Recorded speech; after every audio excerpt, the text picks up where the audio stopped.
உள்ள ரெக்கார்டு இருக்கு, கொடுக்குறேன் உங்களுக்கு எல்லாம்.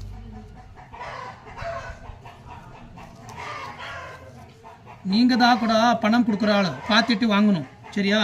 அப்படிதான் வாங்கிட்டே நடக்குது. இது உங்கள் ஊசி இல்லையா? இங்கப்பா எல் டைப்.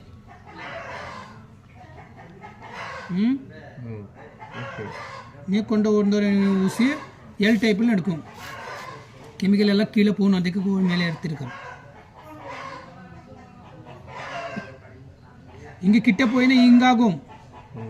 இன்னும் மேலே தான் 3 இன்ச்சு மேலே தான் பார்க்கணும், கிட்ட போகக்கூடாது. இது